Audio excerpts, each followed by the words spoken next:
7-ci qissa. Aygül adam mendan Murat muallim to'g'riliq, noaniq bo'lgan g'alati javob berib, Murat muallimga qarab sukut turib oldi. "Hada, Murat muallimning dadisi kim? Qani damchu?" Men Aygül adamga qat'iylik bilan dedi. U birer minut sukut qilib, oxir eg'iz ochdi.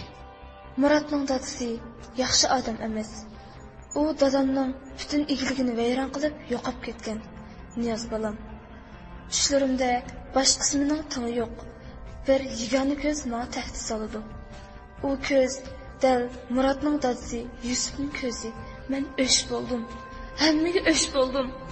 Aygül adam qayta mishildab yig'lashga boshladi. Men uningga tasalli berishni unutilib, xiyol ichiga banat bo'lib ketgan edim. Lekin xiyolim bo'z chigish edi. U arvoh Murat muallimning dadisi bo'lsa, nima uchun mening o'g'limni tutqun qiladi?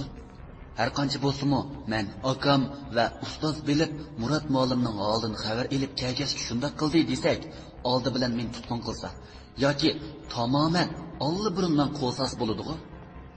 Qayta tirilib qolgan arvoh uchun vaqt yetarli tursa. Bu savol yanada bo'shliq edi.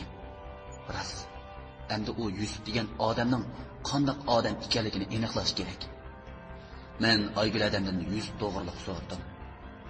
U ayni chaqda Yusuf noit kelishgan bir yigit bo'lib, o'qish jarayonida ikkisining tunishib qolganligini hamda Yusufning g'ayratli bir yigit ekanligini, Aygül adam uning qoyil ekanligini va o'qishib turib, keyin Yusuf Aygül adamning dadisining keyindan yurib savdo sohasiga qadam bosmoqchi bo'lib, Aygül adamning dadisining ishonchiga erishib, tunji qadamini o'ngishli elib, bir oila kishilarga o'xshash yaxshi o'tib, bir qatimlik cho'ng savdo ishida o'z beshinchilik bilan cho'ng ziyon tortib yo'qib ketganligini. Bu chaqda Aygül adam Murat muallimga homildor bo'lib qolib, Yusuf hamon keladi deb o'ylab bir mezgil saqlaganligini. Ammo Yusuf shu yo'qib yurtig'imi bormay g'oyib bo'lib ketganligini dedi. Demak, arvoh dal Yusuf edi. Qanday qilish kerak? Murat muallimning oldi shu tursa, arvoh dadisi kelganligini bilandi. Qanday qilish kerak? Murat muallimning oldi shu tursa, arvoh dadisi kelganligini bilmamdi. Uningdan umid kutish uchun oldi bilan u normal tafakkur qila oladigan aql egasiga aylantirish kerak. Balkim Murat muallimning dal mushundaq bo'lib kirishida u vayron bo'lgan jin dadisining qarquli bordi. Dal mushu nuqta bilan u arvohchining taqobil turishini ko'nglim kipikib sirtqi qaradim. Hozir tong atay degan edi. Bu chaq bilan yo'lga chiqqanda qabristonlik berib bo'g'icha tong aytib ketdi. Qaysi bir kinolarda arvoh jinlar kech harakat qiladi deb ko'rgan edi. Men shundoq bo'lsa-mu, tong atdi, quyosh chiqdi deb turmay, qabristonlikka berib, u yerning o'yman cho'nqurini bilib beqish qaroriga keldim. Qabristonlikka berib, hamma atrofni tafsiliy ko'zlab chiqdim. Butun atroflar terilg'i yer edi. Ko'zchilik qilib, hech nima yo'q edi.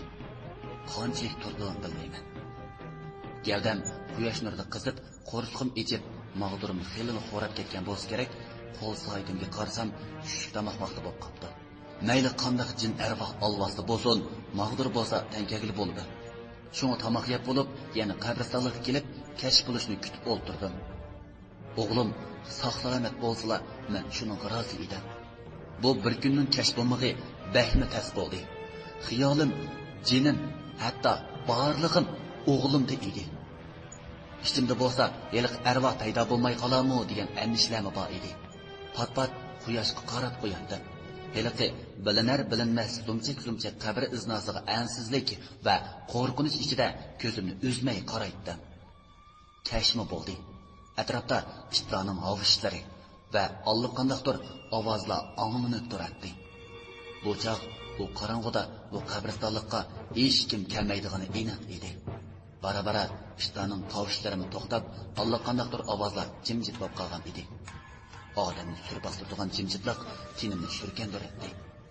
Buningga qo'shilib, nagan-naganda qo'rqinchli sayrab qoladigan shum qushlar bu qabristonlikni vahima dunyosiga aylantirib o'tgan edi. Jimjitlik ichida vahima davom etmoqda. Men o'g'lim uchun barcha vahimani yengib, yolg'iz arvohni saqlab o'taman. Tuyuqsiz qabr boshlariga qo'nvilib, ansiz sayrayotgan shum qushlarning qanot qoqqan ovozi bilan oldi tarafimda birisining manga qarab kelayotganligini ko'rib, tenim sovuq titrab tursimi, uni arvoh bo'lsa kerak deb bilib, men u gavda taraf qarab maqdan. Orliqimiz 30 qadam keladi. U menga yaqinlashgancha bir xil yeshil nur chiqarib atrofga tarqatdi. 20 qadam uning uzun kiygan ko'ynigidan shuni bayqadimki, u ayol arvoh edi. Lekin chiroyini aniq ko'rishga imkon yo'q. Men to'xtab qoldim. Mening o'g'lim tutqun qilgan arvohlar bilan ko'rishib, o'g'limni sog'-salomat qaytarib aytalisam, shuning rozi edim. Yana qandoqdir bir arvoh jillo bilan nima ko'ram? Faqat menga ziyon zahmat qilmasalar, korim bo'lmasla bo'ladi. U uzun ko'ngla kiyib olgan arvoh menga yaqinlashgancha qo'rqinchli emas, balki noyit tunish, mehrli tuyulib ketdi. Orliqimiz taxminan 5 qadam chiqqanda u arvoh to'xtab, menga tikilib qaradi.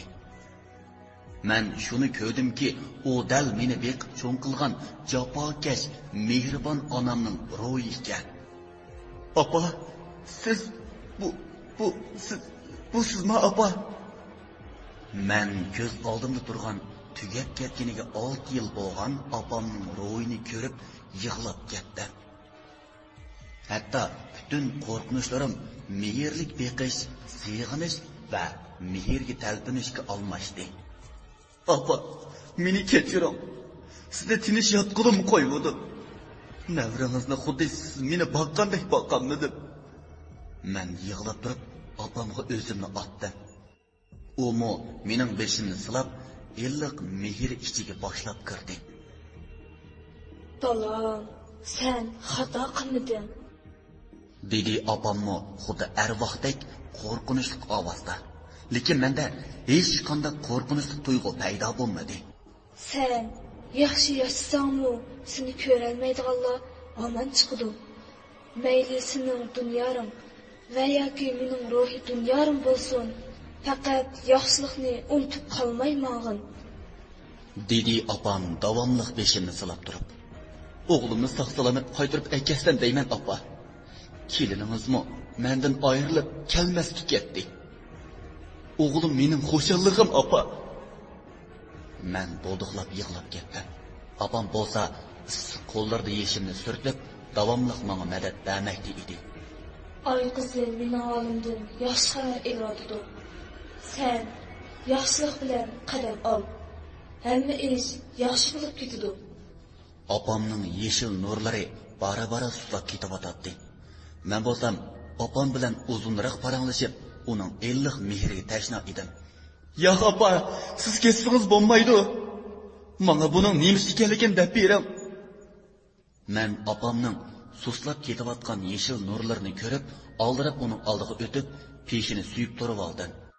U birdan sukut qildi. Ondan menga hamma ahvolni bayon qilishga boshladi. "Dadangning ismi Yusuf. Sen dal hozir turayotgan dachada tug'ilgan. Asli u dachani olmasang yaxshi bo'ladi. Sen tug'ilib bir oy bo'lganda uyga tuyuqsiz uni izlab g'alati odamlar kelishga boshladi. Men uningdan to'la so'rab turib olg'ashqa, u menga u odamlarga nihoyat ko'p qarz ekanligini aytdi. Shuning bilan dachani sotdik. Kunlarimiz tasga tushdi. Lekin u odamlarning oyog'i biz borganligi hamma yerga bordi. Keyin biz shahardan chetrak bir uyni arzon bahoda sotib olib, shu yerda kun kechirdik. Lekin dadam borgan tushlar bir qatnash hodisasiga uchrab vafot bo'ldi. Balam, u yaxshi odam edi."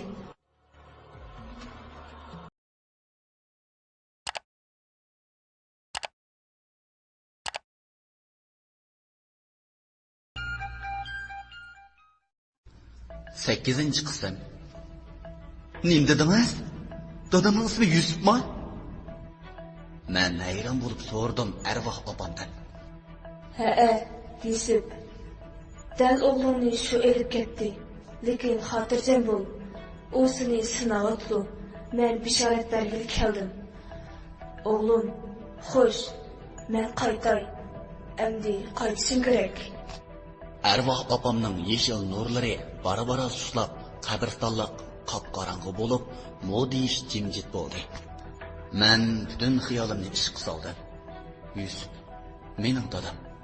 Ya'ni ayni yildagi Oygul adamning savog'idishi hamda Murat muallimning dadisi. Bu nim bo'g'ini amdi. Dadam yana nima uchun o'zining o'g'lini nimasi shuncha uzun yil qiynaydi? Hamda mening jon paramni tortib oladi. Demak, dadam ayni yili savdo qilaman deb Oygul adamning dadisidan pul qarz olgan. Savdo degan jangga o'xshash bo'lg'ashqa, dadam barliq dasmoyisidan ayrilib, nurg'un qarz bo'lib ketib, hatto o'zining bu dunyoga amdila to'ralgan bir jon parisi borligini bilmay g'oyib bo'lgan. Keyin Oygul adam Abdulla aka bilan to'y qilgan. Dadam bo'lsa opam bilan to'y qilgan. Dadam mas'uliyat tuyg'usi kam odammi qandaq? Oygul adamning dadisining pulisini qaytirib bo'lishga ko'z yetmay, yushirinib yurgan bo'lsa-mu, hamon boy qilib qolgan. Hamda savdo ishidan mag'lub bo'lib, o'zini qochirib, oxir qatnash vaqasiga uchragan. Demak, dadam Oygul adamning dadisining o'zini kechirib o'tishini umid qilgan. U kechirmagan. Taqdir oylanib, Murat muallim bilan men yana yaqin odamlarga oylanib o'tgan ekanmiz. Dadam qoyda arvoh bo'lib bizdan o'ch olgan ekan. Demak, men va Murat muallim, ya'ni men yaxshi ko'rgan akam bilan ikkimiz dadamdan kechirim so'rab, uning ro'yini amin topqizishimiz kerak ekan. Qabristonlikda tuyuqsiz sovuq shamol chiqib, tenim shurkinib ketdi. Xiyolim bo'lsa, yanala o'g'limda edi. Hozir tezroq arvoh dadam paydo bo'ladi. Uningga men o'zini kechirib etganligimni desamla, o'g'limni qaytirib berdiganligi aniq edi. Bir oy ilgari men qo'nchoqni o'g'lim Muzaffar deb bilib mangan qabr beshdan sus yeshil nur chaqnadi. Men darhol shu tarafga qarab mangdim. Bir arvoh, yo'q, dadam bo'lsa kerak, bir ko'langa asta yeshil nur tomon qabr ichidan chiqdi. Menmo qadamlarini tezlikmoqda. Dada, meni kechiring. Men menga ta'dir turgan ko'langiga shundoq dedim. U ko'langa kayniga burilib menga qaradi. Meni dada deyma. Ha, umi deymisan. Men sizlarni bir umr zor yig'iltaman. Barliqinglarni bir-birlab tortib ilib, tinish yoshig'ini qo'ymayman. Sen kat. Arvoh dadam noit qo'rqinchli ovozda butun qabristonlikni titratib aytdi.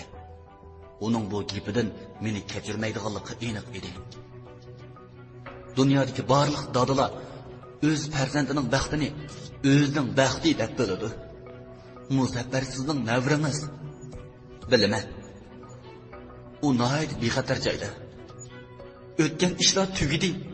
Murat akamo, Oygul adammo har vaqt sizni yod etib keldi. Men arvoh dadam qanday ifoda bildirar degandek jimjit turib, uning sovuq, yeshil nur chaqnab turgan bir ko'ziga mehribonlik bilan tikildim. Rostla men yaxshi dadam-a? U mendan so'radi. Qo'rqinchli ko'zni muloyim bir tusga kirgizib, hatto uning ovozimi noyat muloyim edi. Rostla, siz yaxshi dada. Men sizga ishonaman. Murat akam va Oygul adam sizni har vaqt yod etib keldi. Rostda vatamsa. So'rdi dadam menga qarab turib. U shundoq birdan qarab turib, qo'lini qabr tarafga shart qildi. Qabr bo'lsa, yeshil nur chiqarib, meni qo'rqitib, jinimni og'il tas qolgan bir oy o'g'lim deb boqqan yeri qo'rqinchli qo'nchoq chiqdi-da, menga yiqilib keldi. Rostgapni qilsam, mening bu la'nat qo'nchoqni ko'ygim yo'q edi. U menga nurg'un modish ham qo'rqinchli baloyi azobni solgan. Lekin men hozir arvoh dadamning bu qo'nchiqiga qo'rqinchli nazar bilan qarab, yenik qilsam bo'lmaydi. Chunki dadam arvoh, uning hissiyotini chin yoki chin emas deb keskin aytolmayman. Navod u qabilik qilib qolsa, bir umr menga va Murat akamga hamda Oygul adamga oromchilik yo'q. Hatto o'g'limni ko'rishga imkon yo'q deyarlik edi. Shu men amalda temkin turib, o'zimni Qo'nchoqning ixtiyoriga topshirdim. Qo'nchoq asta kelib, mening bo'yim bilan tang bo'shliqda o'rlab, bosh ko'zimni silab chiqdi. O'g'lim, bu Qo'nchoqni ayni chog'da sana og'an. Afsus, sana o'z qo'lim bilan real olamda beranmadim. Endi bo'simi og'in? Dedi arvoh dada. Men bahli ta'sirlanib ketdimda, shuncha uzun yil tashna bo'lgan dada mehrining ta'mini tunji qatam his qildim. Rahmat sizga dada. Men ko'zimdan chiqqan yoshni surtib turib, bir qo'limda Qo'nchoqni mahkam tutdim. O'g'lim, endi uyga qaytib ketgin, dedi dadam. O'g'lingni bu joyga achiqsa, qo'rqib ketadi. Uyga opirib qo'yay. U Qo'nchoq sana yotmami bo'lsin. Menmi endi tinch orom olay. Murod va Oygulga deb qo'y. Ularni kechirdi. Murod akam u. Men asli Murod akamni normal odamdek bo'lishini umid qilatdim demoqchi edim. Lekin eg'izimdan qanday chiqarishni bilmay turib qoldim. Xotirjam bo'l. Uyga qaytqin. Xo'sh, men ketdi. Arvoh dadamning yeshil nuri bora-bora suslab, qabristonlik qop-qorong'u holatiga qaytdi. Men darhol mashinaning qishiq chopdimda uyga yo'l oldim. Uyga qaytib berib, ishini cheksam, xuddi meni saqlab turgandek, o'g'lim Murod akam Oygul adam ishini ochdi. O'g'lim, jinim bolam. O'g'lim Muzaffarni ko'tarib elib, yenish-yenishlab suyib ketdim va bag'rimga bosdim. Bo'ldi qala Niyoz. Murod muallim, yo'q.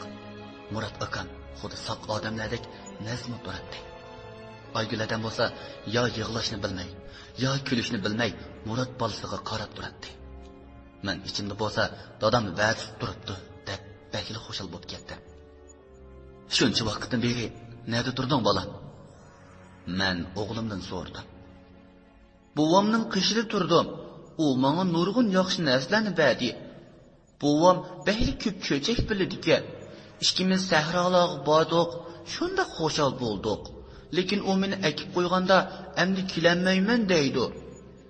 Ko'nglim yerim bo'lib qoldi.